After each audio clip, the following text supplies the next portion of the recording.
네, 우리 오늘 묵상 시작하겠습니다. 오늘 잠들기 전 묵상 한 구절은요. 신명기 28장 7절부터 14절까지 말씀입니다. 이세한 전사님 같이 읽을 수 있나요?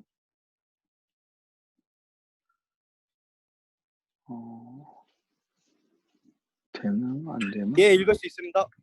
예, 그럼 제가 읽고 이세한 전사님, 도치현장에 이렇게 돌아가면서 읽겠습니다.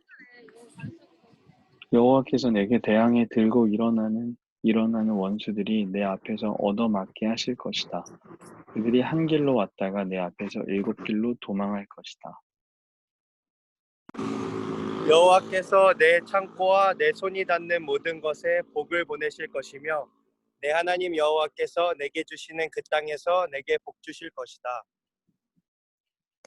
내가 내 하나님 여호와의 명령들을 지키고 그분의 길로 걸으면 여호와께서 내게 맹세하신 대로 너를 그분의 거룩한 백성으로 세우실 것이다.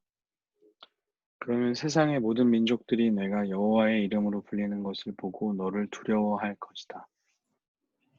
여호와께서 내 조상들에게 내게 주겠다고 맹세하신 그 땅에서 내 몸에서 나는 것, 내 가축의 새끼들, 내 땅에서 거둬들인 것이 풍요롭고도 풍성하게 하실 것이다. 여호와께서 하늘에 있는 그분의 은혜의 창고를 열어 내 땅에 때마다 비를 보내시고 내 손으로 하는 모든 일에 복 주실 것이다. 내가 여러 민족들에게 구워주고 누구에게도 꾸는 일이 없을 것이다. 여호와께서 너를 머리가 되게 하시고 꼬리가 되지 않게 하실 것이다. 만약 오늘 내가 주는 내 하나님 여호와의 명령들에 내가 귀 기울이고 삼가 지키면 너는 항상 위에만 있고 결코 아래에 있지 않을 것이다. 내가 오늘 내게 주는 그 명령들 가운데 어느 것이라도 오른쪽이나 왼쪽으로 치우치지 말고 다른 신들을 따르고 섬기는 일이 없도록 하여라. 아멘. 아멘. 네, 오늘 신명기 28장 어제의 말씀과 이어서 같이 읽고 있는데요. 하늘의 은혜의 창고를 하나님이 열어주신다고 그래요. 우리가 말씀을 지키고 순종하면 12절에 보니까 여호와께서 하늘에 있는 그분의 은혜의 창고를 열어주신대요. 하나님이 은혜의 창고를 열어주신다니까 얼마나 감격적이고 감동적인 순간이에요. 근데 은혜의 창고를 열고 나서 나타나는 현상들이 뭐냐면 첫 번째는 때마다 비를 보내주신대요. 그러니까 은혜의 창고를 열어서 늘 비를 보내주시는 게 아니라 그냥 맞는 때에 맞는 비를 보내주신다는 거죠. 두 번째 보니까 손으로 하는 일에 복을 주신대요. 그 손으로 내가 하지 않은 일에 공짜로 복을 더 주시는 게 아니고 그냥 내가 하는 일이 거기에 맞는 합당한 결실을 얻을 수 있게 해주신다는 거죠. 세 번째는 누구에게도 꾸는 일이 없게 된다는 거예요. 그러니까 하나님의 은혜의 창고를 열면 뭔가 대단한 일이 있을 것 같은데 오히려 수고한 삶에 대한 공정한 대가를 주시는 거가 은혜의 창고를 여는 거구나 라는 생각이 들더라고요. 그냥 지금 우리가 평범하게 이렇게 살 수 있는 것 그것도 하나님의 은혜의 창고의 결과구나 라는 생각이 듭니다. 하나님께서 그렇게 이제 순종하는 사람들에게 주시는 복이 있어요. 여러 가지를 이제 나열하고 있는데요.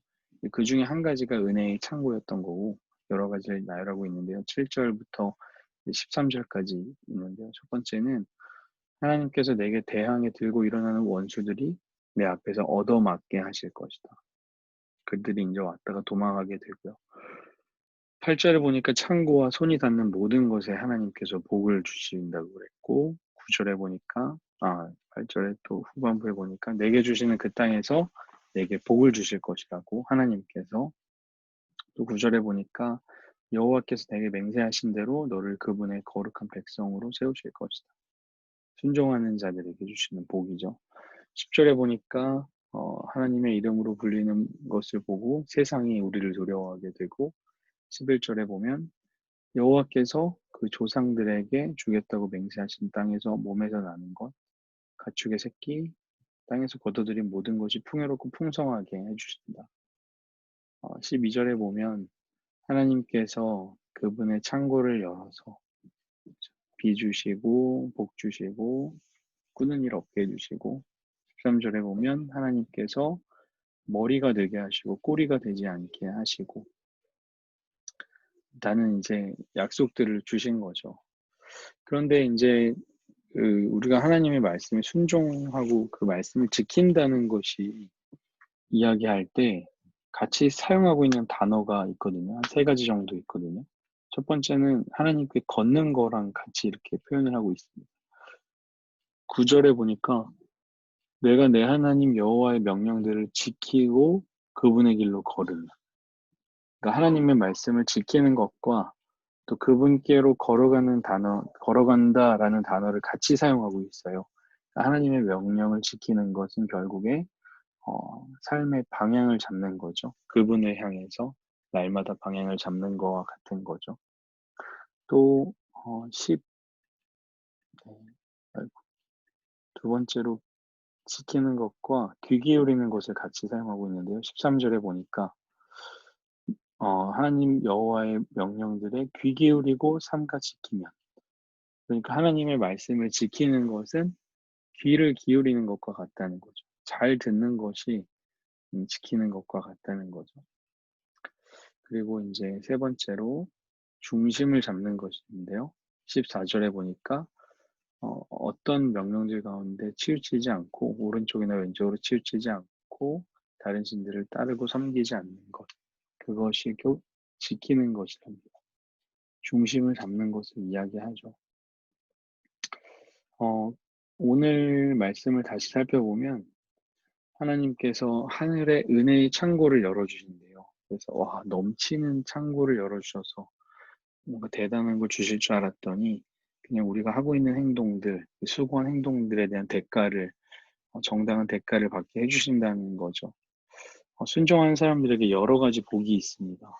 하나님께서 분명히 주시는 약속들이 있었어요. 그런데 어떤 자들에게 주는 거냐면 말씀을 지키는 사람들. 지키는 것이 뭡니까? 첫 번째는 방향을 잡는 거다. 두 번째는 잘 듣는 거다. 세 번째는 중심을 잡는 거다. 하고 이제 이렇게 오늘 말씀을 이야기를 하고 있습니다. 우리 자신에게 던지고 싶은 질문은 우리가 하나님의 말씀을 지킨다고 할 때 내 행동은 과연 어떻게 바뀌고 있는가? 정말 내 삶의 방향을 맞춰가고 있는가? 아니면 정말 그분의 말씀을 잘 듣고 있는가? 이제, 아니면 내가 좌로나 우로나 치우치지 않고 중심은 절대 흔들리지 않는가? 라는 오늘 말씀처럼 우리 자신에게 그러한 질문을 좀 던지는 저녁이 되면 좋겠습니다. 그래서 오늘 기억할 것은 넘치는 은혜 속에 넘치는 하나님의 공의가 있다. 그래서 넘치는 은혜의 창고를 하나님 열어주셨을 때, 뭔가 되게 대단히 공짜로 얻는 것만 저는 생각했는데, 그냥 있는 일이 하던 대로 수고한 대가만큼 받게 해주신다는 것이 좀 놀라웠어요. 네, 그래서 우리가 하나님의 은혜를 구하긴 하지만 공짜로 모든 것을 다 해주겠다라는 것이 아니고 수고한 행동들에 부어주시는 그 공의로움을 경험하는 우리가 되면 좋겠습니다. 네, 감사합니다. 그 사이에 감사합니다. 네, 우리 주의자매랑 안녕하세요. 홍규가 들어왔네요. 네. 홍규가 시험 기간이라 밖에 있구나.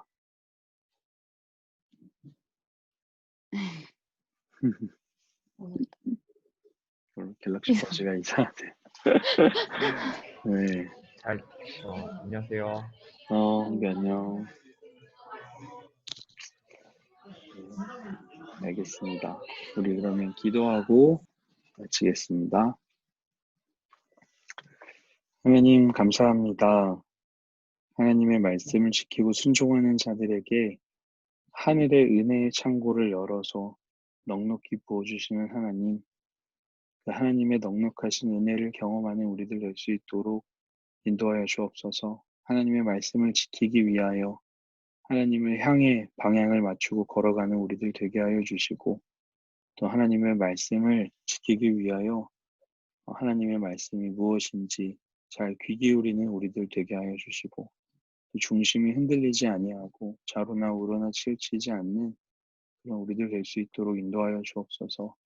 하나님의 말씀을 지키고 따라가는 가운데 하나님께서 우리에게 부어주시는 넘치는 축복들이 성경에만 기록된 말씀이 아니라 오늘 나의 삶에서 경험할 수 있는 말씀임을 우리가 경험하고 또 그 은혜를 함께 나누는 또 우리들 될 수 있도록 인도하여 주옵소서. 이 밤에도 평안함 주실 줄 믿습니다.